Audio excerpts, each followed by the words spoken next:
This is KARK4 Today in high definition.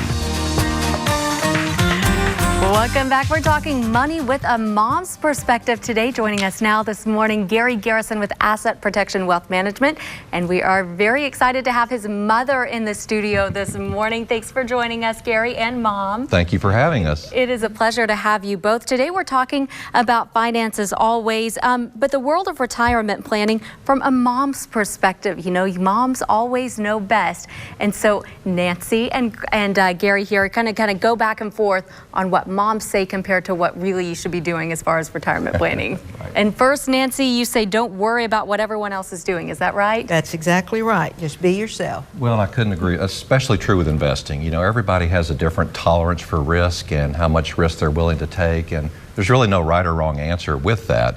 But what we do encourage people to do is get with their financial advisor and complete a risk assessment form or a risk analysis.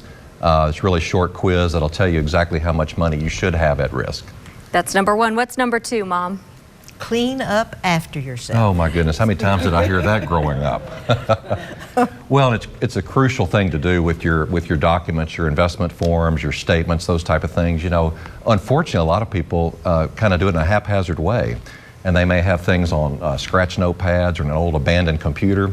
It's important to know where that is, and I think it's also important to have someone else, a third party, to know where these documents are so that they can access that if something happens to you. And it's also good to have their passwords and login information available as well.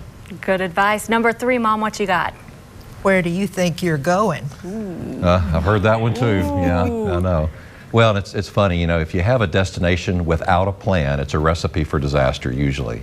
And unfortunately, a lot of people don't have a plan. And so when you're planning for retirement, you really want to, you know, have a retirement date picked out and then stick to that date and make all of your investment decisions and choices based on that retirement date. Typically, as a person gets closer to retirement, you want to have less of your assets at risk than when you're younger. Absolutely, and we're almost out of time, but quickly, number four. This is one that Gary's mom says, and probably your mom said as well. Money doesn't grow on trees, you know. That's exactly right. And you know, if so many people are not going to get an unexpected windfall during their retirement years, and so it's very important as you're approaching retirement to not have all of your investment assets at risk, and certainly kind of wean down the risk factor on your 401ks, IRAs, and those type of things, so that you can actually have a good retirement and get a good income off of that. But most importantly, go see a good financial advisor that can help you assess your needs. Gary Garrison with Asset Protection Wealth Management, thank you so much for joining us. And his mother, Nancy, a pleasure to have you here. Thanks for having us, Mallory. Wonderful. Round of applause. Moral of the story, always listen to your mom. That's right. I agree. Good advice. There you go. You're a good one.